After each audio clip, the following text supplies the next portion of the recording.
Good morning students. Today chemistry class. Okay, previous class la enna paathom, so metal energy lesson paathuட்டிருக்கோம். இந்த லெசன்ல நம்ம introduction, minerals, ores and concentration ores, gravity and flotation வரைக்கும் பார்த்திருக்கோம். Now we are going to see about leaching. This method is based on the solubility of ores in a suitable solvent and the reactions in aqueous solution. So எதை base பண்ணியிருக்குன்னா ஒரு solubility ப்ராடக்ட்டை base பண்ணி தான் இருக்குது ore. அது ஒரு suitable solvent, ஒரு particular ஓர் எடுத்துட்டோம்னா அது ஒரு பர்டிகுலர் சால்வெண்ட்டை தான் கரையும். ஸோ அந்த சால்வெண்ட்டில் சூட்டபிள் சால்வெண்ட்டில் நமக்கு சால்வெல் பண்ணும்போது நடக்கிற ரியாக்ஷன்ஸை தான் நடக்கிற ரியாக்ஷன்ஸ் எல்லாமே அக்வா சொல்யூஷன்ஸ் பேஸ் பண்ணி நடக்கும். ஸோ இந்த மெத்தட் தான் லீச்சிங் சொல்கிறோம். In this method, the crushed ore is allowed to dissolve in a suitable solvent. The metal present in the ore is converted into its soluble salt or complex, while the gangue remains insoluble. So இப்போ ஏதாவது நம்ம ஒரு crushed ஓர் இது என்ன எடுத்துருக்காங்கன்னா இந்த மெத்தடில் இது ஒரு நல்லா க்ரஷ் பண்ண ஒரு ஓரை டிசால்வ் பண்ணுறாங்க ஒரு சூட்டபிள் சால்வெண்ட்டில். பண்ணும்போது மெட்டல் ப்ரெசண்ட்டாக இருந்துச்சுன்னா அந்த ஊரில் அது ஒரு சூட்டபிள் சால்ட்டாவோ இல்லை ஒரு காம்ப்ளெக்ஸாவோ கன்வெர்ட் ஆகிடும். பட் மற்றது என்ன செய்யும், தட் மீன் இந்த கேங்கு அதர் பார்ட்டிகிள்ஸாக இருக்கக்கூடிய அந்த கேங்கு பார்ட்டிகிள்ஸ் என்ன செய்யுதுன்னா இன்சால்யூபிள் ஆகாமல் ரிமைனிங்காக கிடைக்கிது. The following example illustrate the leaching process. So இதுதான் வந்து லீச்சிங் ப்ராசஸ். இதுக்கான எக்ஸாம்பிளை கீழே கொடுத்துருக்காங்க.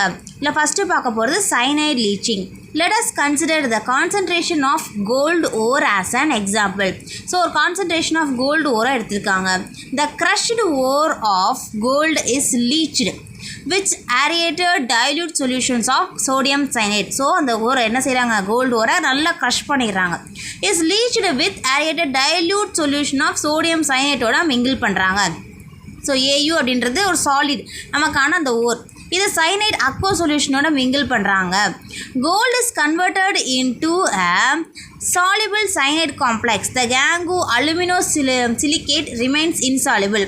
ஸோ இது என்ன செய்யுது, அந்த கோல்டு என்ன செய்யுது சைனைடோட சேர்ந்து ஒரு காம்ப்ளெக்ஸாக ஃபார்ம் ஆகி ரிலீவ் ஆகிடுது. ஸோ அதர் பார்ட்டிகிள்ஸ் ஆஃப் அந்த தேவையில்லாத அன்வான்டட் பார்ட்டிகிள்ஸ் என்ன செய்யுது, அதாவது அலுமினியம் சிலிகேட் அது வந்து ரிலீவ் ஆகிடுது, இன்சால்யூபிளாக ரிலீவ் ஆகிருக்கு. ஸோ ஃபஸ்ட் வந்து அலுமினியம் அதாவது கோல்டு சைனைட் அதோட oxygen case molecule water liquid Aqua solution வந்து என்னென்னா ஒரு பர்டிகுலர் காம்போசிஷனில் இருக்கிறத அக்வா சொல்யூஷன் சொல்லுவோம். ஸோ இது எல்லாத்தையுமே ரியாக்ஷன்ஸாக இன்வால்வ் பண்ணுறாங்க. இந்த அலுமினியம் என்ன செய்யுது சைனைடோடு சேர்ந்து அலுமினியம் சிலிகேட் அப்படின்னு ஃபார்ம் ஆகுது and the hydroxide relieve ஆகுது. So the gold is converted into a soluble cyanide complex. ஒரு cyanide complex soluble ஆகுது. The gangue aluminosilicate. So aluminosilicate என்ன செய்யுது remain insoluble. ஸோ அது மட்டும் இன்சால்யூபிளாக இருக்கும். And recovery of metal interest from the complex by reduction. Gold can be recovered by reactions. Gold can be recovered by reacting the deoxygenated leach solution with zinc. In this process, the gold is reduced to its eliminated state, and the process is called cementation. So gold அப்படின்ற ஒரு process, recovery of metal of the interest from the complex by reduction. So reduction base பண்ணி ஒரு மெட்டலை recover பண்ண முடியுமா? Yes, gold can be recovered by reacting deoxygenated leaching solution with zinc. So zinc use பண்ணி ஒரு gold டீஆக்சினேட் பண்ணும்போது அதிலிருந்து நம்மளால் திரும்பி அந்த கோல்டை ப்ரிப்பேர் பண்ண முடியும். In this process the gold is reduced to its elemental state, zero oxidation ஸ்டேட்டில் தான் அதை ரிலீவ் பண்ணுறாங்க. அண்ட் திஸ் ப்ராசஸ் இந்த ப்ராசஸை என்ன சொல்கிறாங்க, சிமெண்டேஷன். ஸோ ஜிங்க் எடுத்துக்கிறாங்க, இது ஒரு சாலிடாக இருக்குது அண்ட் நமக்கு தேவையான அந்த காம்ப்ளெக்ஸ். ஸோ நம்ம ஒரு இது முன்னாடியே பார்த்துட்டோம் நம்ம லீச்சிங்கில் எப்படி ஃபார்ம் ஆகிருக்குன்னு சொல்லிட்டு காம்ப்ளெக்ஸ். அதே மாதிரி அந்த காம்ப்ளெக்ஸ்லேருந்து பர்டிகுலர் கோல்டு மட்டும் எப்படி வெளியில் கொண்டு வர்றது. ஸோ அந்த அக்வா சொல்யூஷன் இது கிவ்ஸ் டீஆக்சிடேட்டட் நடக்குது. ஸோ அது இருக்கிற அலுமினியம் ப்ராடக்ட் என்ன செய்யுது, ஜிங்கை ரீப்ளேஸ் பண்ணிவிட்டு கோல்டு ரிலீவ் ஆகுது. ஸோ இந்த ப்ராசஸில் ஜீரோ ஆக்சிடேஷன் ஸ்டேட்டு இல்லாமல் ரிலீவ் ஆகுது. இதைத்தான் சிமெண்டேஷன் அப்படின்னு சொல்கிறோம். அடுத்து ammonia leaching. So when a crushed ore containing nickel, copper, cobalt is treated with aqueous ammonia under suitable pressure, ammonia selectively leaches this metal by forming their complexes. So அடுத்து ammonia leaching. So ammonia எதோட சேர்ந்துருக்கும் அப்படின்னு சொன்னால் nickel, copper, chromium, cobalt. So இந்த மாதிரியான particulars other காம்பவுண்டோடு சேர்ந்து complex form ஆகிருக்கும். சால்யூபிள் காம்ப்ளெக்ஸாக தான் இது இருக்கும். Respectively from the ore relieving behind the gangue iron 3 oxides, hydroxides and aluminium silicate. So இதை நம்ம வந்து ரிலீவ் பண்ணோம்னா அப்படின்னு சொன்னால் கேங்கோ எல்லாம் ரிலீவ் ஆகும்னா அயன் 3 ப்ராடக்ட்ஸ் ஆஃப் இந்த ப்ராடக்ட்ஸ் எல்லாம் ரிலீவ் ஆகும். ஸோ அடுத்து பார்க்க போகிறது alkali leaching. So in this method the ore is treated with aqueous alkali to form a soluble complex. So இந்த மெத்தடில் ஒரு ஓர் எடுத்துக்கிறாங்க, அது aqueous alkali சொல்யூஷனோட ட்ரீட் பண்ணுறாங்க, ஒரு soluble complex ஃபார்ம் ஆகுது. For example, bauxite, an important ore of aluminium, is heated with a solution of sodium hydroxide or sodium carbonate in the temperature range 470 to 520 Kelvin at 35 atmosphere to form soluble sodium meta-aluminate, leaving behind the impurities iron oxide and titanium oxide. So இந்த ப்ராசஸில் bauxite எடுத்துக்கிறாங்க. இதில் இம்பார்ட்டண்டான ஓர் என்னென்ன இருக்குன்னா aluminium.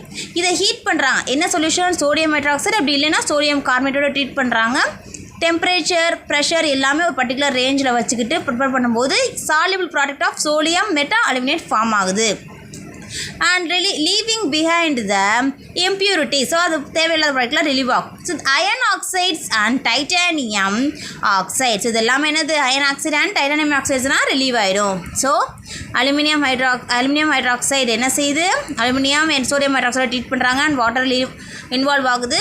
So complex form ஆகுது. So இந்த எந்த ரேஞ்சில் ஃபார்ம் ஆகுதுன்னா ஒரு பர்டிகுலர் டெம்பரேச்சர் அட்மாஸ்பியரில் இந்த ப்ராசஸ் நடக்குது. The hot solution is decanted, cooled and diluted. So இது சொல்யூஷன், இது வந்து ஒரு ஹாட் சொல்யூஷன். இது என்ன பண்ணுறாங்க அப்படின்னா டீகனேட்டட். ஸோ ஒரு பர்டிகுலர் ஒரு அதர் கார்பன் டை ஆக்சைடோ ஏதோ ஒன்று யூஸ் பண்ணுறாங்க. யூஸ் பண்ணி கூல்டு அண்ட் டைல்யூட், கூல் பண்ணவும் செய்கிறாங்க, டைல்யூட் பண்ணவும், கான்சன்ட்ரேஷனை ரெடியூஸ் பண்ணவும் செய்கிறாங்க. This solution is neutralized by passing CO2 gas to the form of hydrated aluminium oxide precipitate. So இந்த சொல்யூஷன் என்ன ஆகுது? நியூட்ரலைஸ் ஆகுது. அதுக்கப்புறம் அதில் எதெல்லாம் நடக்குதுன்னா கார்பன் டை ஆக்சைடு பாஸ் பண்ணுறது மூலியமாக நடக்குது. அதுக்கப்புறம் என்ன ஆகுதுன்னா அலுமினியம் ஹைட்ராக்சைடு ப்ரிசிப்டேட்டாக ஃபார்ம் ஆகுது. ஸோ இந்த ஃபார்மேஷன்லேருந்து அலுமினியம் ஆக்சைடு மட்டும் ப்ரிசிப்டேட் ஃபார்மேஷனும் அதர் அக்வஸ் சொல்யூஷனாகவும் ப்ரிப்பேர் ஆகுது. The precipitate is filtered off and heated around 1670 Kelvin to get pure aluminium oxide. So இந்த ஃபார்மேஷனில் தான் அவங்களுக்கான பியூர் அலுமினியம் ஆக்சைடு கிடைக்கிது. அடுத்து பார்க்க போகிறது acid leaching of sulphide ores such as zinc sulphide, lead sulphide etcetera. So லீச்சிங்கில் sulphide எதெல்லாம் இன்வால்வ் ஆகும்னா ஜிங்கோடையும் லெட்டோடையும் இன்வால்வ் ஆகும். It's can be done by treating them with hot aqueous sulphuric acid. So zinc வந்து சல்ஃபியூரிக் ஆசிடை treat பண்ணி zinc sulphate ஃபார்மேஷனுக்கு சேஞ்ச் ஆகும் அண்ட் ஜிங்க் சல்ஃபர் அப்படின்றது இண்டிவிஜுவல் சாலிடாக ரிலீவ் ஆகும். This process is insoluble sulphide. So அந்த சல்ஃபைடு இன்சால்யூபிள் ஆகாமல் இருக்குது. It's converted into soluble sulfate and elemental sulfur. அடுத்தது வந்து மேக்னெட்டிக் செப்பரேஷன். ஸோ இதை பற்றி நம்ம நாளைக்கு பார்ப்போம். இப்போ ஜஸ்ட் நம்ம பார்த்துருக்கிறது என்னது? லீச்சிங்கில் என்னென்ன லீச்சிங்ஸ் டைப்ஸ் இருக்குது அப்படின்றத பார்த்துருக்கோம். ஓகே ஸ்டூடெண்ட்ஸ், நெக்ஸ்ட் கிளாஸில் we will see about next topic. Thank you.